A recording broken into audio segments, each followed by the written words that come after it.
ಮಕ್ಕಳ ಕೈಗೆ ಮೊಬೈಲ್ ಕೊಡುವ ಮುನ್ನ ಹುಷಾರ್, ಹಠ ಮಾಡ್ತಾರೆ ಅಂತ ಮೊಬೈಲ್ ಕೊಟ್ರೆ ಡೇಂಜರ್.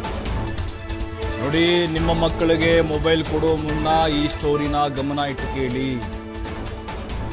ಯಾಕಂದ್ರೆ ಹಠ ಮಾಡ್ತವೆ ಮಕ್ಕಳು. ಏನು ಕೇಳ್ತಾರೆ ಅದನ್ನೇ ಕೊಡಕ್ಕಾಗತ್ತಾ? ಯೋಚನೆ ಮಾಡಿ.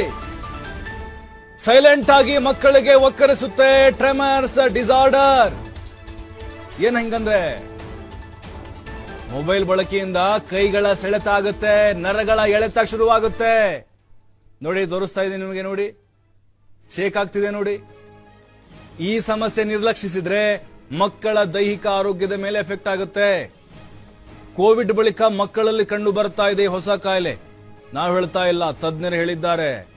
ಅತಿಯಾದ ಮೊಬೈಲ್ ಬಳಕೆಯಿಂದ ಬಾಲಕುಬ್ನಲ್ಲಿ ಕಾಯಿಲೆ ಪತ್ತೆಯಾಗಿದೆ. ನೋಡಿ, ಬಾಲಕನ ಕೈ ನೋಡಿ, ಏನು ಅವ್ನು ಶೇಕ್ ಮಾಡ್ತಿಲ್ಲ, ಅದಾಗೆ ಶೇಕ್ ಆಗ್ತಾ ಇದೆ. ಮೊಬೈಲ್ ಬಳಸಿ ಪೆನ್ನು ಪೆನ್ಸಿಲ್ ಹಿಡುವಂತಹ ಪರಿಸ್ಥಿತಿ ನೋಡಿ. ಅಂದ್ರೆ ಹಿಡಿಯದಂತಹ ಪರಿಸ್ಥಿತಿ ಬಂದ್ಬಿಟ್ಟಿದ್ದಾನೆ.